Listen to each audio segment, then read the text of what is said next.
What are your thoughts on the difficulties of finding a woman in the U.S. versus outside of the country? Do you recommend men focus on women within the U.S. or they become passport bros and look for women outside of the country to settle down I think with? at this point, most guys get it, right? If you watch any of the Red Pill podcasts or any of the dating podcasts, I think most guys understand the whole like high value piece, right? In the US, you have to become high value, have clout, make a lot of money, be successful to keep a woman in the US, right? And even then, like it's an ongoing battle because you might be 20 years old, 30 years old, like that process of making that much money and getting to that point in your life could take a decade. It could take 15 years, 20 years before you get there. While that's going on, I think at the same time, a lot of women are kind of like, it's only getting easier and easier for them. So we're kind of like men and women are just like in the US at least are kind of going in different directions. It's getting more difficult for guys. It's getting easier for women. So I think to answer your question, I think what's going to happen with a lot of guys is they're going to reach a point where they're going to get frustrated with women here. They're just going to say, you know what, I'm not going to bother pursuing women here because they just know what it is, right? A lot of guys, like you go on YouTube, a lot of guys are saying the same thing. They're tired of taking women out on dates and taking that traditional approach because it doesn't work. No guy wants to go out and waste their money and time taking girls out on dates that don't appreciate it, that are going on dates every weekend with random guys anyway. So I think that's why you have the whole passport bros thing, right? Guys are gonna start doing their own research and going to other countries to look for women that are more, I think, traditional. Yeah, yeah. And I'll add to this. I'll say they're already doing it. I say that men are fed up, they're tired, and they want change. They don't want the same nonsense where they try to ask a girl out versus dealing with a woman outside of the country that you can ask out and easily she'll accept versus, I mean, maybe not as, she won't be easy, but you're comparing it to a woman in the U.S. You ask a woman out here in the U.S., you try to text her, no response. She leaves you on read. You try to call her, no response, no call back. You go up to her in person, and she kind of shoos you away. She calls you a creep. She shames you for asking her out. Why should men even try? Why can you blame them? Why do you blame them for even trying to ask them out?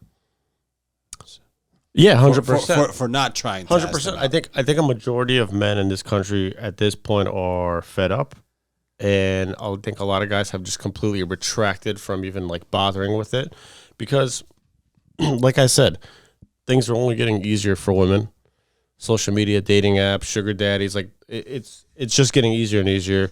Average women can go out and be us, in Miami on a yacht for free drinks, free club entry. There's going to be an endless line of simps that are willing to give them free attention, free validation. It's like it's never ending. And in the meantime, guys are here like, how do I become high value? How do I make more money? How do I start a business? How do I get more income? And that process doesn't take a few weeks or a year or two. Like to really, if you really want to talk about high value and take that approach with dating, that could take you 10 years. You know what I mean? So what do you do in the meantime? Do you just work and make money and completely close off from women? I think that's what's pushing the whole passport bros thing because guys are saying, well, I'll put the effort into women, but I'm going to do it somewhere else. I'm going to do it where the culture is different.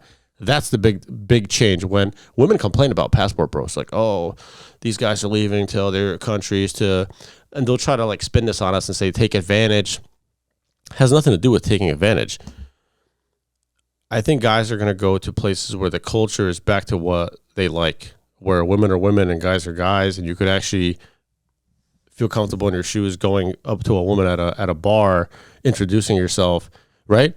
Yeah. If there were some people that could just see the fact that this is troubling, then I think there will be a whole movement on this because at least on the women's side to make things right, because on the women's side, there's no accountability.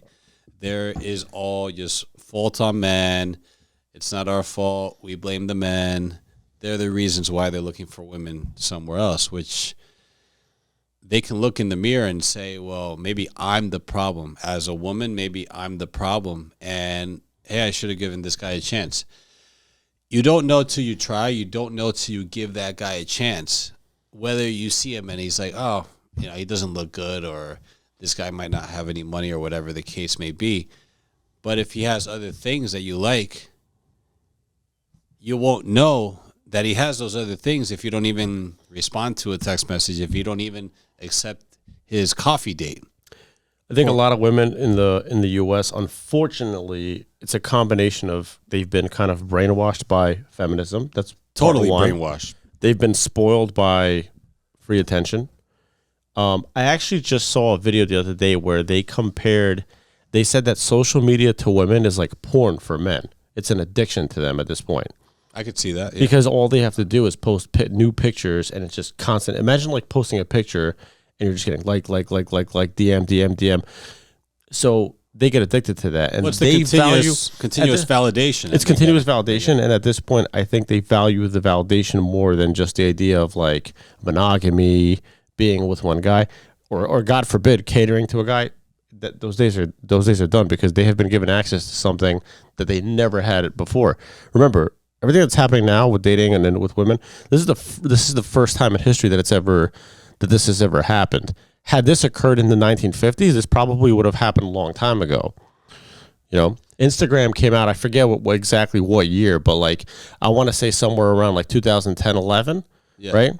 And it's turned into a dating app. When Instagram first came out, it was supposed to be this little like app to take artsy pictures, and it's literally turned into a dating app since. Well, let's say this to kind of put a point to this and say that women don't know the power that they have with all these options. Yeah. They have all these options and they don't know what to do with it. Right. Why?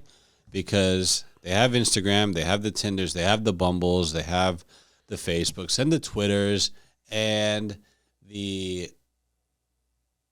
name it. Now it's, what's the new one? A new dating app?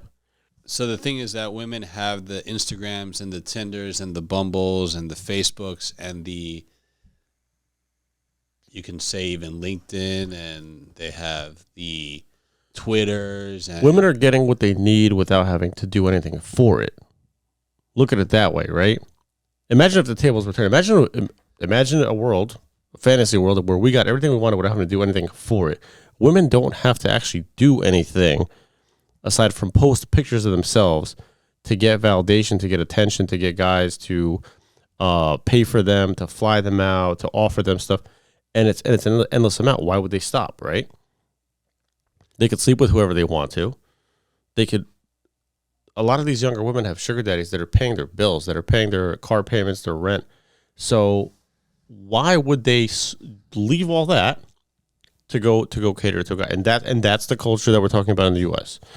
and the West. And they don't want to do that. They want to just keep doing what they're doing. Yeah.